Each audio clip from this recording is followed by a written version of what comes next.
The late afternoon air in Santa Clara carried a faint saltiness from the ocean breeze, but for Ethan Morales, 46, that trace of salt did nothing to wash away the bitter taste quietly rising on his tongue. He stood motionless across the street, eyes fixed on the sign reading Morales Seafood House, hanging above the glass doorway. In the slanting sunlight, the brass-plated letters glinted as if mocking the very man who had built them. Slung over his shoulder was a black delivery bag, its straps frayed, its weight heavy not because of the food inside but because of the old memories pressing down on him. His delivery uniform, a faded olive green jacket, wrinkled khaki pants, and sneakers that had once been white but were now dulled by road dust made him look no different from the drivers who came and went in this neighborhood every day. That image was a far cry from the successful restaurant owner the public imagined, but it was a truer version of himself from more than 2 decades ago. He took a deep breath, crossed the street, and pushed open the glass door that had once been his pride. The small bell mounted on the frame gave a gentle chime, but instead of a welcoming smile, the first thing he met was the cold, flat gaze of a young hostess standing near the reception counter. Her eyes flicked over him from cap to jacket to delivery bag. Then she spoke in a clipped, unwavering tone. "We don't serve delivery drivers. You might want to try somewhere else." The words were light but laced with finality, like an invisible "do not enter" sign erected in his mind. Ethan froze, thinking he might have misheard, but the unyielding look on her face confirmed it.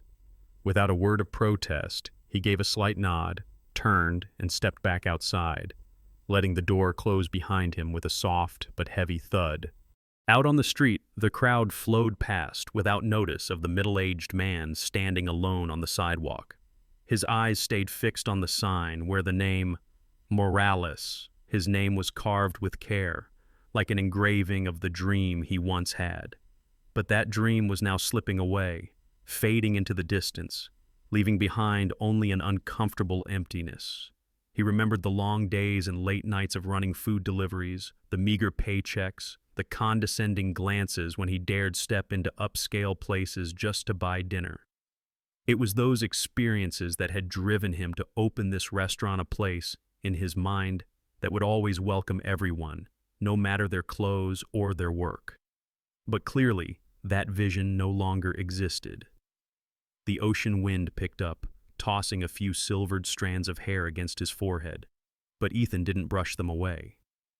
He stood still, letting the salty sweat bead on his temple and nose, seeping deeper into his thoughts.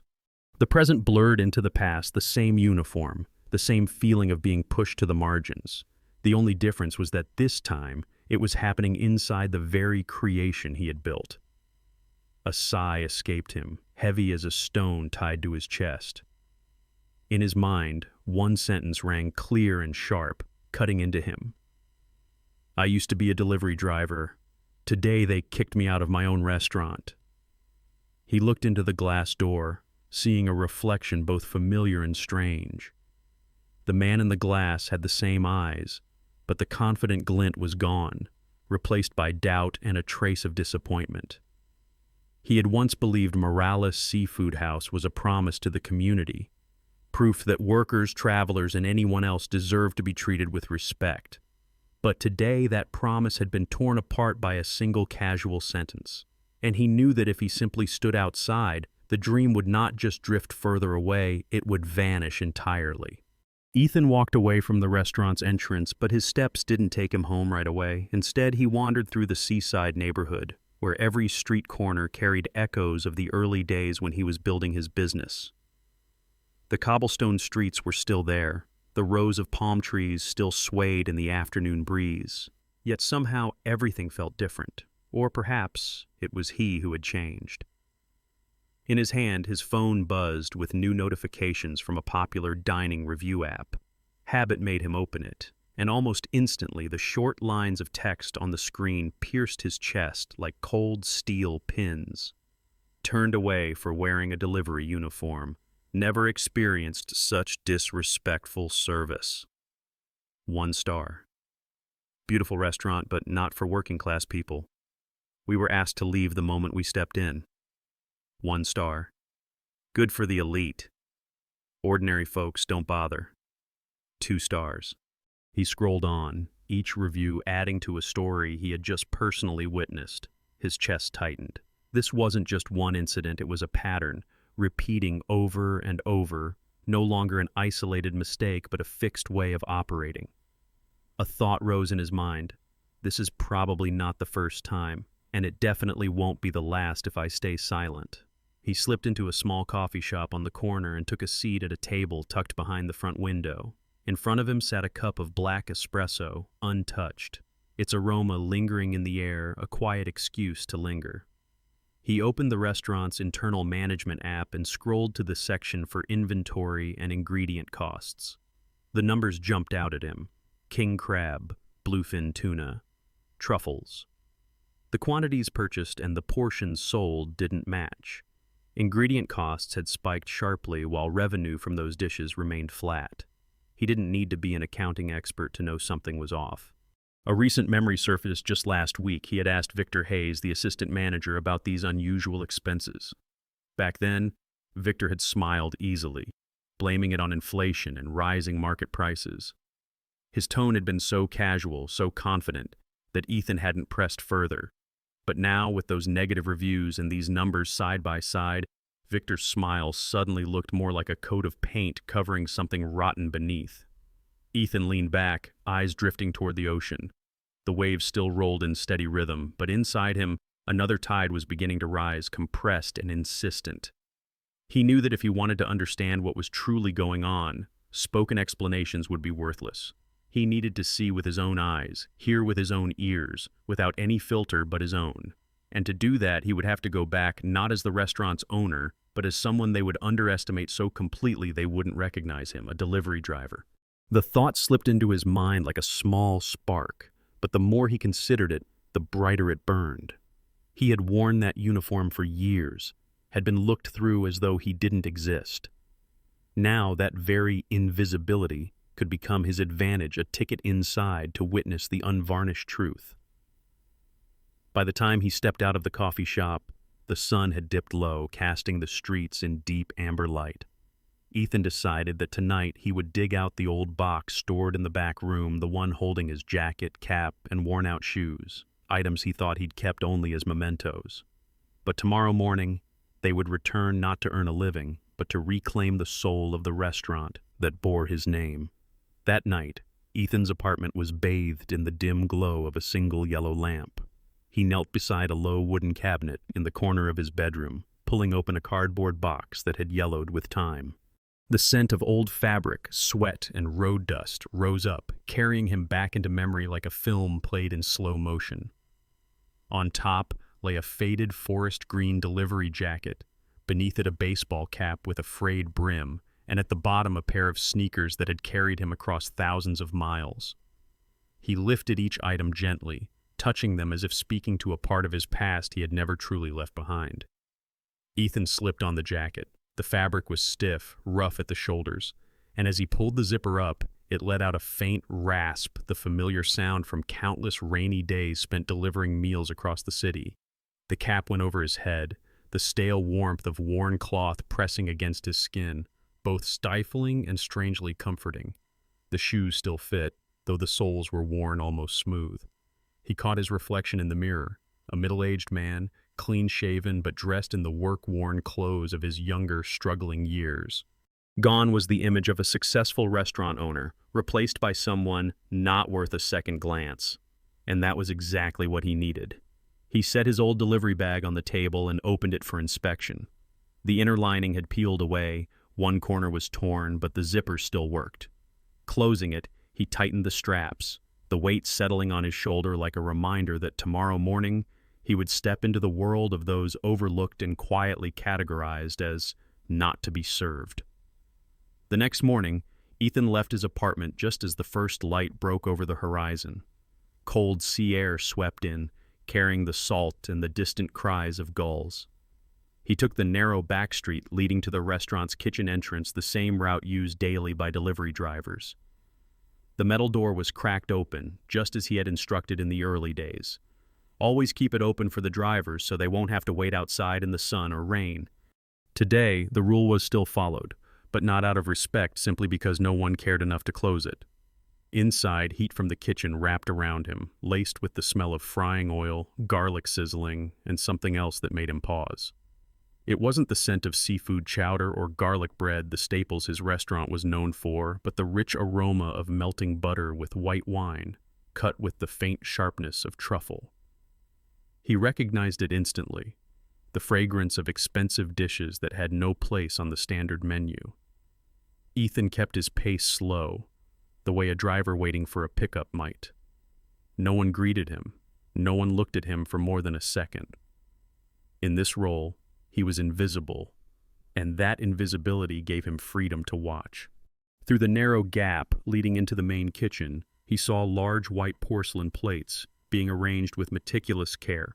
Bright red king crab drenched in garlic butter sauce, seared bluefin tuna fillets, and thick-cut steaks glistening under a glossy reduction. None of them were headed toward the main dining room. Instead, they disappeared into the discreet VIP section in the back. A heat, sharp and cold all at once, surged inside him. This wasn't just about missing inventory, it was a carefully maintained system of selective privilege, serving only those deemed worthy while quietly excluding the rest. But Ethan knew that to uncover the full truth, he would have to go deeper into the kitchen, the storeroom, and the corners that even the owner had never been allowed to see. Ethan kept to the hallway leading toward the hostess stand, wearing the occupied look of a delivery driver waiting for a signature. From that spot, he watched the steady flow of guests coming and going. A man in a reflective safety vest, still dusty from a construction site, walked in with a polite smile. Within seconds, that smile vanished when the hostess, her voice cool and flat, said, "I'm sorry, we're fully booked today." Ethan's eyes flicked past her shoulder. 3 tables sat empty just behind her, their tablecloths still perfectly smooth. The man hesitated, confused, then turned quietly and walked out, his back disappearing into the sunlight of the street. Before that moment could fade, Ethan saw another delivery driver step inside, wearing the same uniform color as his, helmet in hand. The refusal came just as quickly as before. "We're not taking walk-ins at the moment." The tone was calm, but carried a sharpness that made it clear the listener had just been lowered a few rungs. Minutes later, a man in a tailored suit with a gleaming watch pushed the door open. The change in attitude was instant, a bright smile, warm greeting, and a table prepared for him in seconds. Ethan felt the pulse in his temples pounding harder. These weren't isolated incidents. This was an unspoken rule selecting customers based on clothing, profession, and first impressions. He slowly shifted closer to the hostess stand. On the counter, half hidden beneath a stack of menus, was a clipboard. When the hostess turned away to answer the phone, he leaned slightly to look. The handwritten list was clear. Drivers X, construction X, tourists X, low tippers X. Each entry marked with a neat, cold red X. He straightened just as she turned back, but the image was burned into his mind. This wasn't some vague, invisible bias that was hard to prove. This was policy. A blacklist written down, placed right where the front desk could consult it at a glance, turning the act of excluding someone into a routine as ordinary as pouring water or clearing a table. Ethan's grip tightened around the strap of his delivery bag, his fingers tense. The sound of knives on cutting boards and bursts of laughter drifting from the kitchen pulled his attention. He slipped through a side door, moving deeper into the back. In the corner of the staff break room, 4 employees sat around a table. In front of them, dishes plated with precision king crab, tuna, filet mignon, pasta draped in truffle shavings. These weren't hurried staff meals grabbed between orders.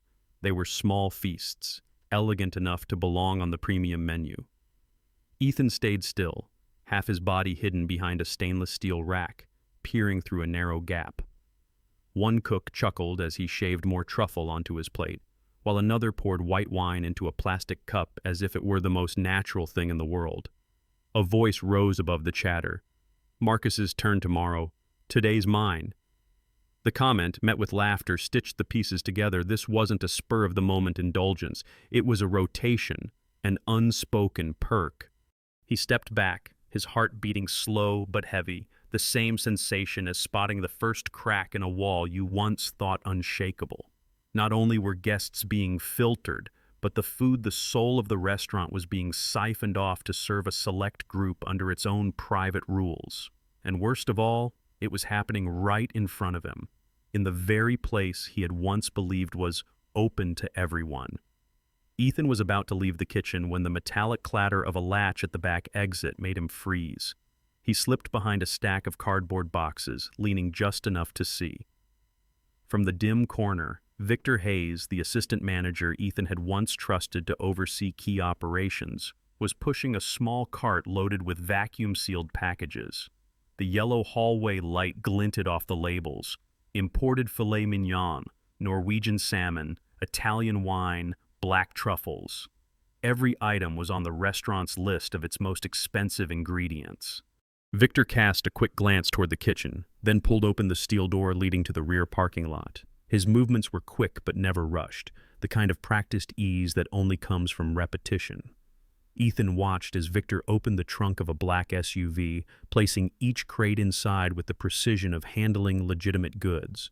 There was nothing clumsy or furtive about it. Everything unfolded as smoothly as if it were just another scheduled task. Ethan's throat went dry. Only a few days ago, this same man had smiled as he explained away the spike in ingredient costs, speaking with such calm certainty that Ethan hadn't pressed further. Now that smile had become a mask, and behind it was a scheme siphoning the restaurant from within, right under his nose. Victor shut the trunk and turned, scanning the area. His gaze swept the hallway but didn't linger. Ethan had already stepped deeper into the shadows, controlling his breathing. The SUV's engine rumbled to life, the sound fading as it pulled away, leaving only the faint smell of gasoline mixed with sea salt, hanging in the air like something sour that wouldn't dissipate. Ethan stayed still for a few moments longer, feeling as if the bricks in his wall of trust were crumbling one by one. This was no longer suspicion, nor an isolated incident. This was the raw truth. The system had been corroded from the inside, and the man holding the keys was the one opening the door for it to happen. He stepped back into the empty hallway, his footsteps heavy. Each strike of his shoes on the tile sounded like a confirmation that Morales Seafood House was no longer his restaurant in the truest sense. It had become a place where the corrupt treated it as their personal domain, while people like him, those who had once worked as delivery drivers, those who had stood outside looking in, were deemed unworthy to cross the threshold. A chill traced his spine. Ethan knew that if he kept only watching, he would lose everything, not just money or reputation, but the very ideal that had kept this dream alive for years. Yet the only evidence he had now was the memory in his eyes and the heat pounding in his temples. He needed something undeniable. That thought anchored itself in his mind as he left through the back. The day was fading, the last sunlight casting a dull orange over the parking lot. Ethan no longer felt weighed down by disappointment, but by something else, a cold resolve. He would return, not in the delivery uniform, but with unseen eyes tracking every move, every word.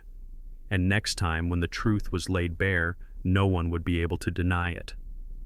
That night, Ethan's apartment was dark, lit only by the pale blue glow of his laptop screen washing over his face. On the table, his browser displayed a spread of open tabs, hidden cameras disguised as wall outlets, miniature audio recorders, and wireless motion sensors. His fingers moved quickly but deliberately, adding each item to the cart.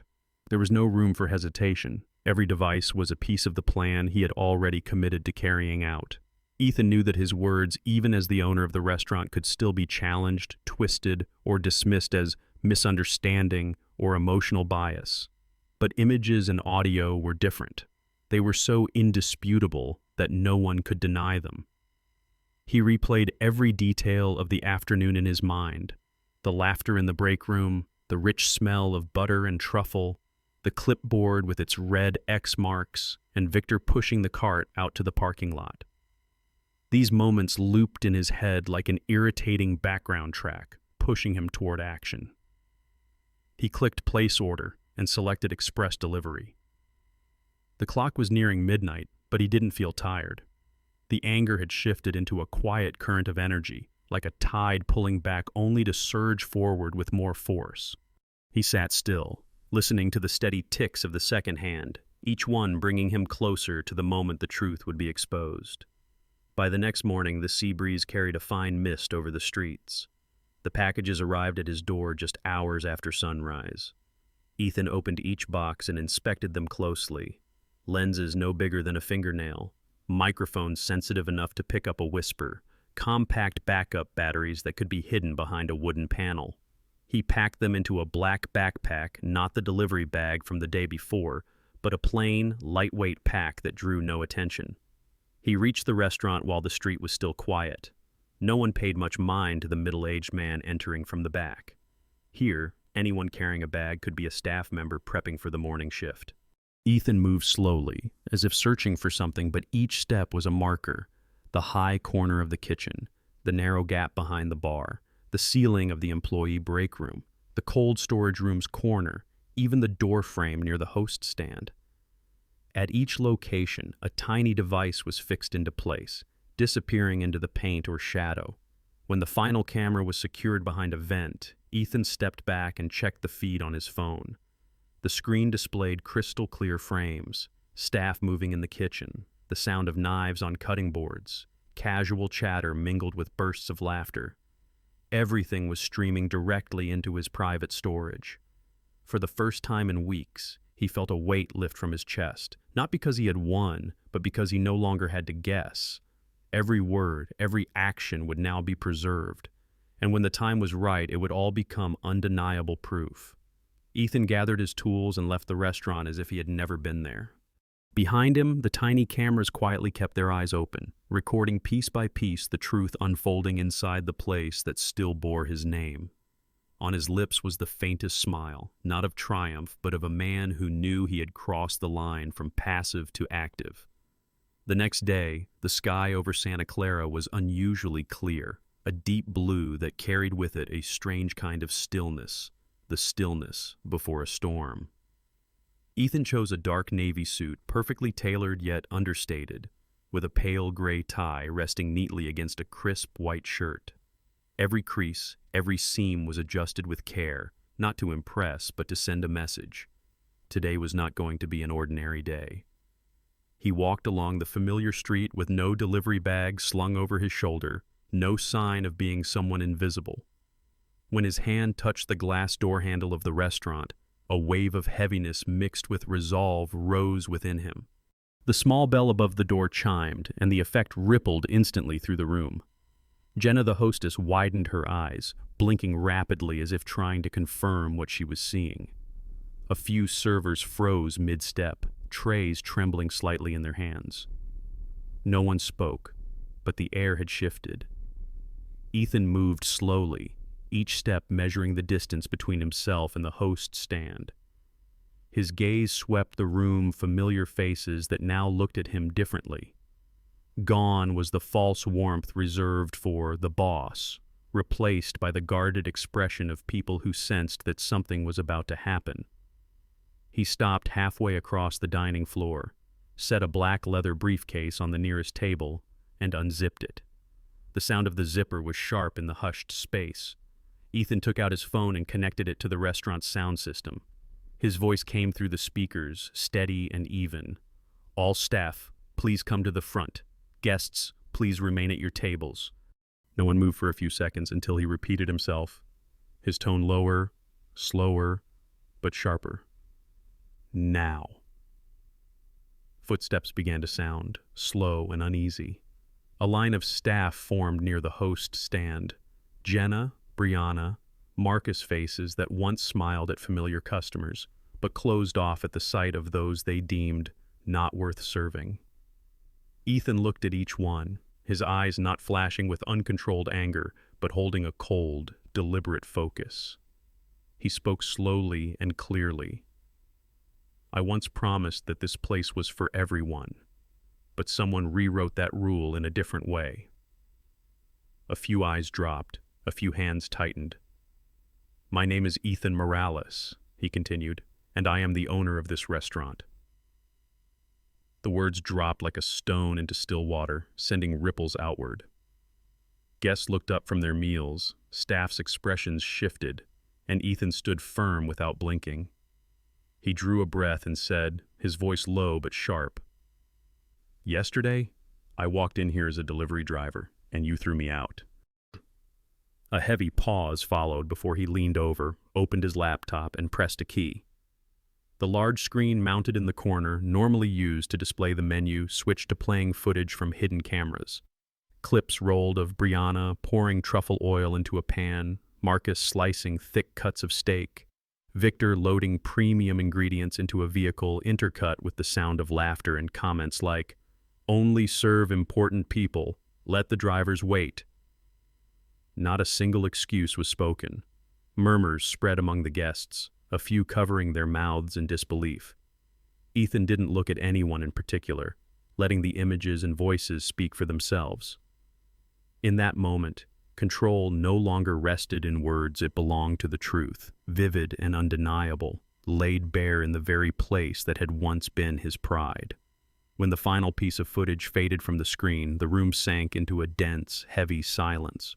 No clinking of cutlery, no chime of glasses, only the weight of breaths from those now forced to face the truth laid bare before them. Ethan closed the laptop gently, but did not put it away.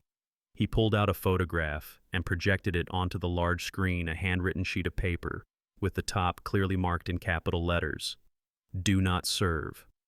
Beneath it, a list of categories: drivers, construction, tourists, low tippers, each marked with a deep red X.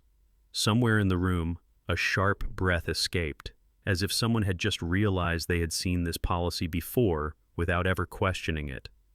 A customer in a worksite jacket shot to his feet, hands clenched tight.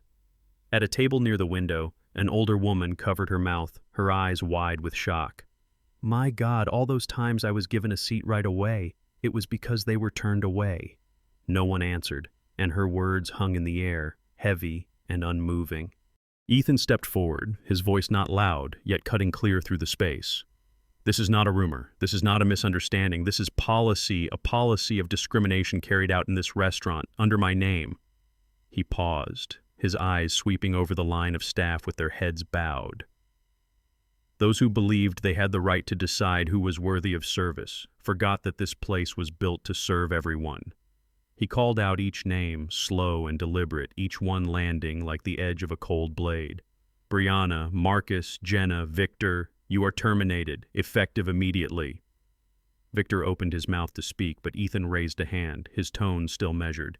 "You didn't just take food, you took the soul of this restaurant." Silence fell again. There was no protest, no pleading, only the slow, reluctant shuffle of footsteps toward the door, shoulders slumped, leaving behind a space that felt both empty and heavy. Ethan stood still until the door closed behind the last of them. He turned to the guests, his voice lower now, but softer. "From this day on, this restaurant belongs to those who were once turned away, to those who were judged by their clothes or their work. From today forward, no one will be refused for that reason again." No one applauded, no one cheered. But there were nods, and there were glances stripped of doubt. It wasn't joy, it was a quiet agreement, the foundation of a new beginning. The silence left behind after the last employee walked out still lingered in the air. Ethan stood in the center of the room, his shoulders relaxed for the first time all morning, though his eyes remained deep and alert. At the back, near the door leading into the kitchen, Luis, the janitor who had been with the restaurant since its earliest days, stood quietly, his hand gripping the handle of a mop as if it were a shield. He looked at Ethan without saying a word, simply waiting, his eyes carrying both worry and respect.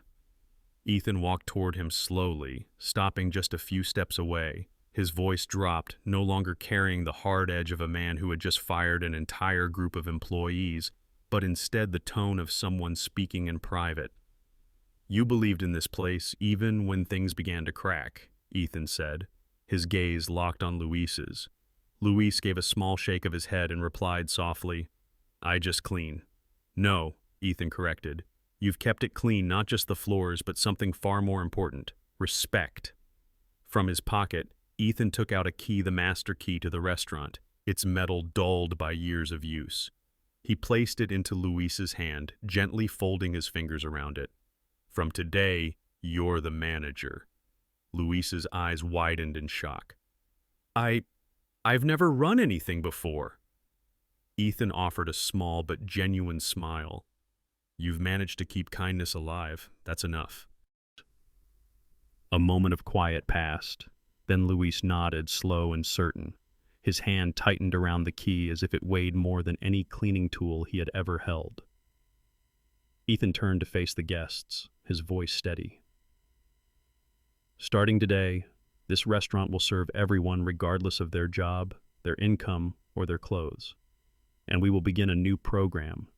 The community plate each day, one free meal for anyone who needs it." A woman at a table near the window lifted her hand to wipe the corner of her eye. Luis stood beside Ethan, saying nothing, yet his stance had changed firmer, straighter. In that moment, the restaurant seemed to breathe again, lighter yet resolute. In the days that followed, Morales Seafood House changed not in a loud or hurried way, but enough that anyone who had ever stepped through its doors before could sense the difference. The tables that were once reserved for important guests now held delivery drivers, construction workers, night shift nurses, and students with worn backpack straps. They sat eating slowly, speaking in low voices, and most importantly, no one looked at them with judgment in their eyes. Luis stood behind the counter, his new apron neatly tied. He greeted each person, sometimes with just a nod, sometimes with a simple question like, "How was work today?" but always with warmth in his tone. Two new employees, young and still a little clumsy, were guided by his patient instructions. Pour coffee without spilling, set plates down gently, and most importantly, look customers in the eye when serving them. Ethan sat in his familiar corner, a cup of coffee untouched before him, letting the steam and aroma drift softly through the air. He watched, not interfering, allowing everything to move at the new, natural rhythm it had found. The menu had also grown simpler. No more extravagant ingredients slipping out the back, only dishes true to their original flavors, steaming hot seafood soup, fragrant garlic bread, salmon seared to a crisp skin without unnecessary flourish. Each plate was served not to impress, but to fill a stomach and bring warmth. Ethan could see that profits might not soar, but smiles and the glint of satisfaction in people's eyes had returned, and that was the real reason he had opened this place in the first place. In the afternoon, as the sunlight slanted through the window panes, a group of students came in and took the table near the door. Luis personally brought out the community plate, 3 bowls of soup and bread, free of charge. No one asked them why, and no one needed an explanation. There was only an invitation. Eat while it's still hot. Ethan saw one of them smile in thanks, a smile so genuine that he had to look away to hide his own emotion. In that room, there were no longer invisible barriers between customers, or between customers and staff. There were only people sitting together sharing a meal. And for Ethan, that was the sign that his restaurant, though still not perfect, was coming back to life exactly as he had once envisioned. From the perspective of someone who has witnessed more than a few restaurants rise to success only to eventually collapse, I believe the true value of a brand does not lie in an upscale menu or soaring revenues, but in how it treats every single person who walks through its doors. A dining space can be built with brick and wood, but its service culture is built from respect and kindness. When those principles are worn away, even the name on the sign becomes hollow. Ethan did more than just save his restaurant. He restored the meaning it once stood for, a place where everyone is seen and served equally. And the greatest lesson here is this: a reputation can be bought with money, but trust must be built day by day through small yet consistent actions. If this story resonated with you, hit like and subscribe to follow more stories about justice, kindness, and change. And before you go, leave a comment with the words "everyone welcome" as a reminder that no matter who they are or where they come from, every person deserves to be welcomed.